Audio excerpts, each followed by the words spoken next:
from Sturmgeist. Story is boring, period. Yep, correct. And, we do have a video that is... we have a video tackling that coming up soon. There is a video I'd like to do that's also just like, where's the cool shit? Oh, I have that video. I have that video written, like... Would you do that today? No, I finished it yesterday. Oh, was that the one I recorded? No. Ah, No, there there's you another go. one. Yeah. The video already exists. What about that? But here's the deal. Right, imagine this.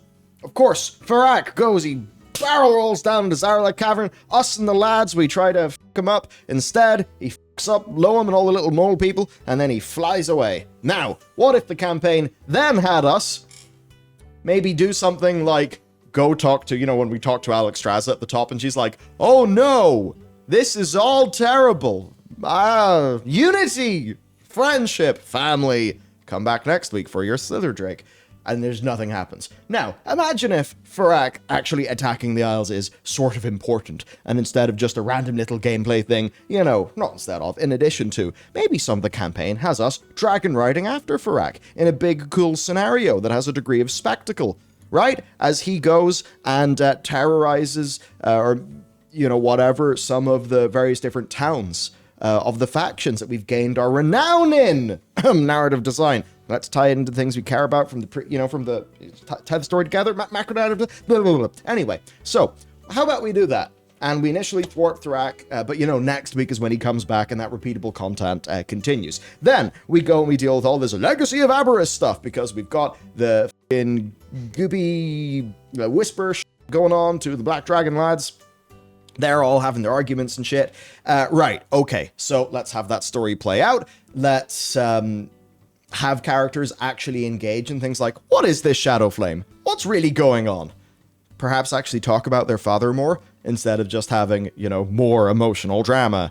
It's good to have emotional drama. That's all we had. There was so little meat on the bones of the plot. And then, we go kill Sarkareth. Things happen such as the Echo of Neltharion turns out to be a faceless one. So in that raid, they're never talking to anything related to their father. To Neltharion. It's a faceless one. And they don't fucking talk about it. No, they don't talk about the fact it's a faceless one. They do technically slightly address it, which is whenever he says the whole bit at the start of the fight where it's like, I am the Whisper in the Dark. He is called the Deceiver by Desran, I think. And then Desran gets thwacked. So it's like they're technically there, but they don't go into it in any capacity. Yeah, they never look at it at the end, so it's clear the characters Desran, know. But who? Why not Rathian and Sibelian, the people who were led around by this faceless one through that raid? Yeah, exactly. Like, why don't we properly deal with that? Why don't they talk about like, hell? Would you look at those chains? Those are wild big. I wonder what used to be there. Mm-hmm. What's this new cosmic void magic? Yeah. Like, again, macro narrative design Blizzard. You've set up Rathian to be a goddamn specialist in this type of void magic. Like, the whole thing that he does in saving Abyssian at the end of Battle for Azeroth is that he has went on this big, quest for knowledge and shit, and then we do the horrific visions, for Rathian, and so he knows about this. Rathian is like an actual subject matter expert on void shit, old gods, corruption, and wacky stuff. He then sees the, fucking epicenter of that, where his big daddy, actually got turbo fucked in the brain cage. Because apparently that's what gets corrupted, And does Rathian say anything? No. Do we engage with the plot at all? No. The Black Locust stuff, that is what was leading us into Zaralek Cavern. Do we engage with that? No. Do we have characters passing comment on, as you point out in the video I recorded yesterday or last night, whatever, the various different murals referencing the, the Buddhist one. The Stone Lion. The Stone Lion. Atlas. No, they don't reference any of that. So whenever Stormgeist 13 says story is boring, it's because I know that there are people who are going to really look down their nose at what I'm about to say. But imagine if the Fast and Furious was all family, no cars. I mean, that's exactly what it is, right? Where, again, you're right, people are going to laugh, but the reason the Fast movies, as they're kind of called because we live in Bizarro Land, the reason they're so popular is because they have a little bit of that character drama and the emotionality to it. They have that pretty well. Blizzard, Top Gun Maverick, that's what you have to do. It has to be big and epic and exciting and thrilling and full of spectacle, but also feel heartfelt with really good performances. Whereas here, you just have a small little drama, and in terms of the spectacle and the fantasy, a bunch of stuff that's really mid. Like, as a percentage of our, like, initial first day questing, we're just walking around in circles doing stuff for Sibelian. And, like, barely anything happens. Whereas, you know, you're thinking, like, the Legion's attacked. Agrimar has appeared in front of me with a sword and went boom. And I just escaped by the skin of my teeth in the Argus campaign. That's cool! And that's why Sturmgeist 13 is saying story is boring. You need that big shit because you're a mass market entertainment product. You're an MMO. It's about the setting being humongous, you know? And even like FF14, it's taking those things, you know, in many cases in that sort of like more intimate personal level. But you think about Shadowbringers and Endwalker, you think about the stakes, you think about the amount of literally really fucking cool shit that goes on. Yeah, and it's not in even all the different little scenarios. You know, the scenarios that they do where they kind of take you into the more, you know, like Metal Gear, the little Metal Gear segment and everything. Where other than having a decent opening scenario that had a bit of cinematic flair, it was absolutely nothing. And then you have the narrative making absolutely no sense, where Alex Straza, who number one sounds different in game to how she does in the end cinematic. Oh, that's so Alex Straza's line. It's not the actor's fault. It's all direction. The line delivery is fucking atrocious. The actual quality of the dialogue in most of these cinematics has been fucking embarrassing. People don't talk like that. You don't have a cinematic where your characters just stand there and exposit their character arcs at each other. When, you know, that's also what they've been doing through all of the quests. It's very bizarre. Yeah. So Alex Straza is sitting there talking as if everything is fixed and better, and unity and family, Black Dragon's happy. Again, Black Dragon happy, as you point out. Do we deal with the crushing weight of the world on your shoulders, part of Earth, you know, being Earthwarder? No, not even touched. All that actual stuff that's core to Deathwing's character and legacy, not even touched. And while Alex Straza is just talking as if everything is fine and dandy, you know, 3 miles over there, Farak is torching a bunch of Tuskar. Because we canonically have not dealt with him yet. Yeah. And I know they're going to do that. I'm fairly sure in 10.1.7, what's going to happen is we will deal with Farak. Maybe he'll be a little raid boss. And in being distracted by Farak, Viranoth will get to make her move. That's what I think will happen. But the point is, as you point out, the macro narrative design doesn't actually support that tale. And it tells it in a way that's fucking boring. And that's why Sturmgeist 13 is saying story is boring. And that's why people think, oh yeah, game, mid. It's just a bunch of characters crying and having a hug and nothing cool happens. I don't care. Yeah, that's the part that's frustrating because the Stormgeist followed up saying, I see what they're trying to do, but I think the story's missing cool factor. And that is literally it. Because what they're trying to do, you know, obviously, as is pointed out, there's a substantial amount of that.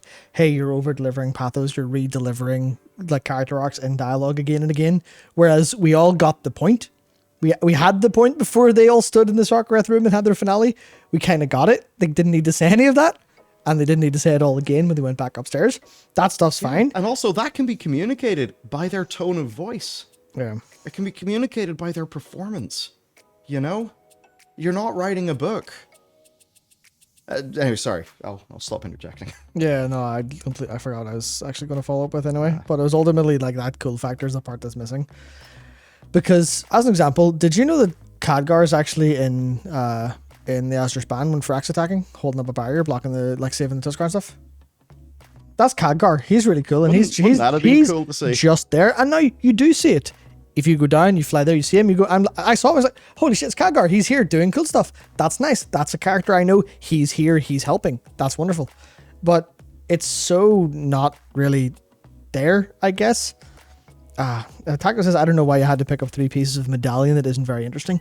See, this is the part that's actually kind of frustrating because that was really good because you pick up the Shattered Signet. What's the last time you picked up Signets? You did it for the other, what's her unit again? I can't remember. Whatever the unit that Emberthal led. You pick up the Signets of the dead Drakthir that Sarkareth and his cronies killed in the Forbidden Reach. So it's a callback to that. And that's really good. That's really nice. But you have people go, well, I don't care because you haven't made them care because you haven't given them a reason to actually focus in and go, I am emotionally engaged in what this story is doing. And someone else said something about like Loam might as well not even have been destroyed.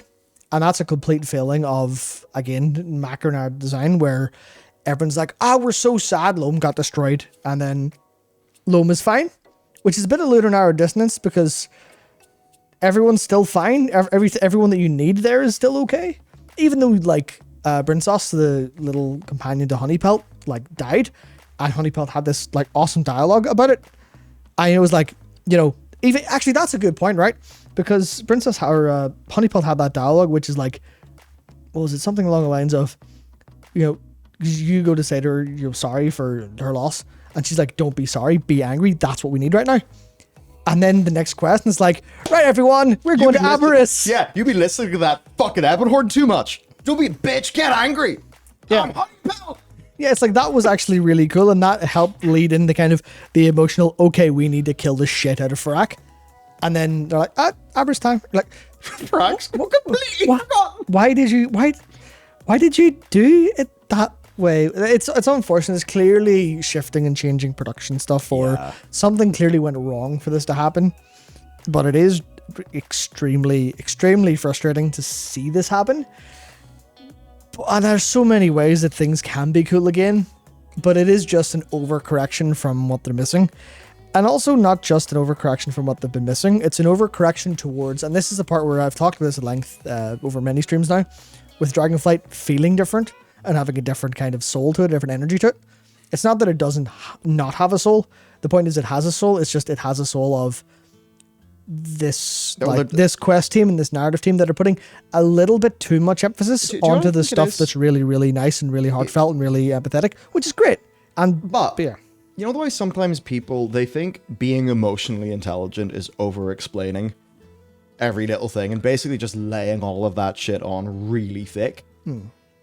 It is as if they are overcorrecting, trying to just be like, no, we're really emotionally intelligent. We're so emotionally intelligent. We're going to show you we're emotionally intelligent. We're going to tell you and we're just sitting there being like, it's okay. You don't need to reiterate this 85 times.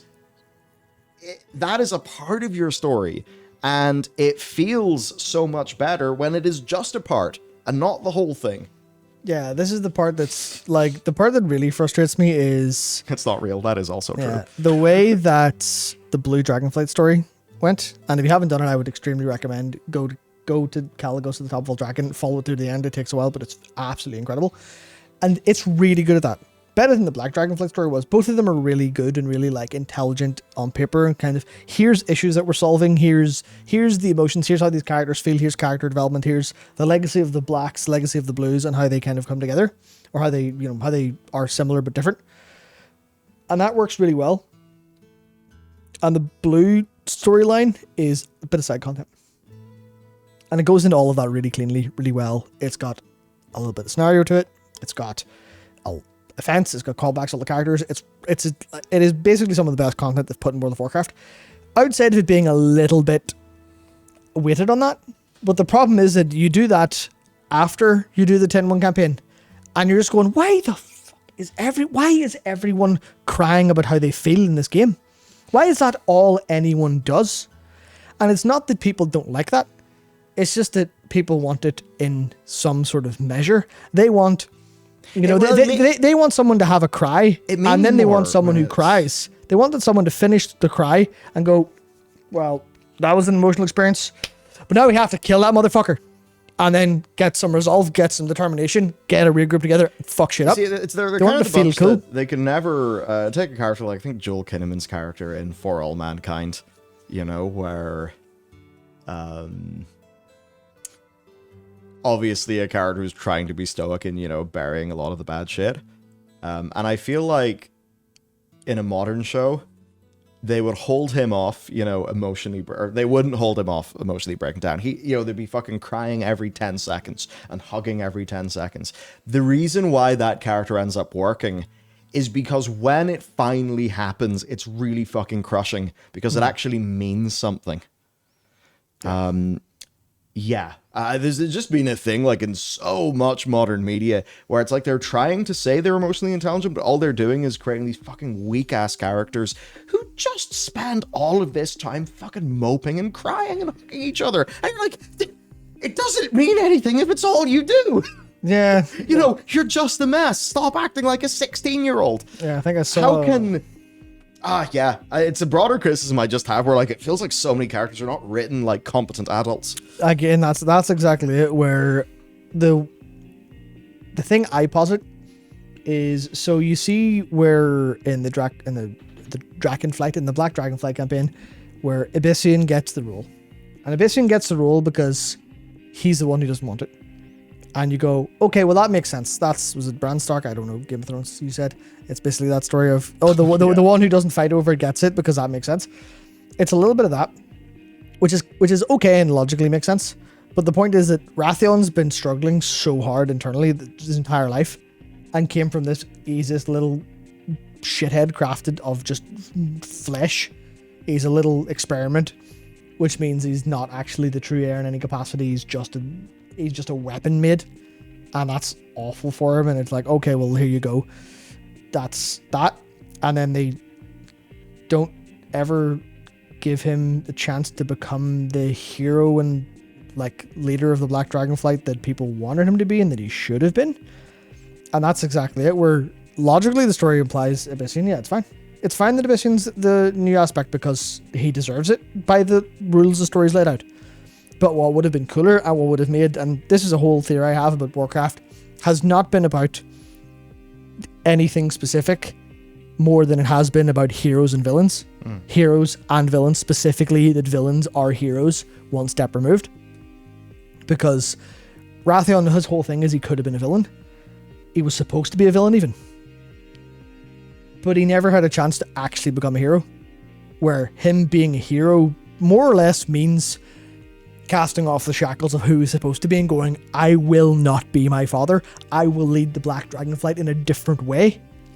And if you had him make that declaration, maybe you have to kill Abyssian to make it make sense in your story. That would kind of suck as well, because it would just be people that, we didn't need that. But it needs to be, this is his big moment to be a hero, to cast off the shackles of villainy and be a hero. Because that's what the legacy of the Black Dragonflight was, to be a raid boss. Basically, because Nefarian's raid boss, Nefarian would have been a raid boss. He was a raid boss, he was Deathwing, for fuck's sake. You know, the legacy of the Black Dragonflight is to be a raid boss. That's what it means to World of Warcraft players. And Rathion was a raid boss in the corrupted vision of Nyalutha. So the one thing you do that everyone playing the game gets and understands is, there's Rathion, he's not a raid boss. He's went out of his way to not be a raid boss. Job's done. And then make fantastic. Do that, make it cool, and then put in all your heartfelt good emotion stuff. Yeah, I mean, yeah, but it's just, that's the part of, they could have had all of those things, because even at the end of that story, right? Not Rathian, sorry, Varian. Varian got all of the happy, good, feel emotion stuff, and also the very big, cool, epic stuff. Yeah. Thus leading to a very successful narrative moment. And as you pointed out in a discussion with me yesterday, exact same for Sarfang. The one uncontroversially very successful part of of the storyline of that expansion. I mean, maybe Barrett's End, and then there's also that he did just get turned into a trinket, but we don't need to talk about that too much. It's okay. It's okay, because the Orc Heritage Quest wreck on that. Oh. Yep, the Sarfang's no longer a trinket! Yeah. Yes! So the Orc Heritage Quest, actually, if you haven't done it, killed me. not in any serious way, not in any massive way, but in a way that's a little wink, nudge, nudge, and which is followed up in the Blue Dragonflight Quest, interestingly enough, is, all the fallout of the Shadowlands, and everyone going, well, death means shit, and what's all the ancestor worships? La lie, fuck you. At every point possible, this expansion, the quest team so I think we've said a couple times before, because it was relatively understood that the quest team operated roughly separately from narrative designers, with a little bit of touch and go. And sometimes main stuff was narrative led, and the quest teams did other stuff. It was recently said on Twitter, I can't remember by who, but that they actually, the way side quests and main quests are done is, it is all quest team implementation with narrative design, like speaking back and forth to them. So they do work together as full teams. So the entire team is sat What going. if we intercepted all the Slack messages and Jira tickets Yes. from the narrative designers and just deleted them? So What if they just never arrive? So my gut feeling is because the general wins is quest team good, narrative team bad, which is way oversimplified Very and much definitely so, not yeah. true, because the quest team, if they want to do something, they have to speak to the narrative designers about it. And I make think sure it that lines the up, narrative et cetera, et cetera. designers fundamentally suffer more than the quest team from non-siloed modular content being disrupted by the production realities of the game. Yes. The Blue Dragon quest, theoretically, you could do that at any point in time. You know, it's its own little isolated thing. It doesn't tie into, humongously the next patch or whatever. Just like the same with the Orc and the Human Heritage Armor quests. Which, I mean, I did the Human one. I actually haven't done the Orc one yet. Human one, yes, fantastic. I loved it. Yeah, so back to my point a little bit, but ultimately they are retconning that Shadowlands destroyed ancestor worship and the nature of being dead at every single possible opportunity, because the Bane quest does that. Centaur quest talks about ancestor stuff. The Orc quest talks about ancestor stuff, and the Blue quest talks about the Shadowlands very specifically about a specific character, where more or less goes, yeah, the game, like the Shadowlands being open didn't change anything. Dead people are dead. Leave it be at that. Is this just like a quiet revolution being ran by the quest team, just hoping that none of the narrative designers notice? So I imagine they're saying, "All right, everybody, we went too far in that. That's it. Correct backwards, please." yeah, I think that's it. It's just that whatever category of content has to be siloed because its main stuff ultimately suffers a little bit more as a result, which is unfortunate. But ultimately, the point of this very long-winded discussion that got like all over the place is ultimately that quest stuff is very good, narrative design is quite bad, and the reason is because it is not cool. And to be cool, to boil it down, is it needs to be about heroes having epic moments that people understand and villains having epic moments that people understand, and those two facing off each other. Because if you ask Characters you root for going through emotional journeys, all wrapped up in that. Basically, Top Gun Maverick. God damn it. yeah, so if you ask Annoyingly well constructed movie. yeah, if you ask almost anyone who's been playing World of Warcraft for a long time what the coolest moment is, or what the coolest thing or what excited them about it, they will usually point to a cinematic.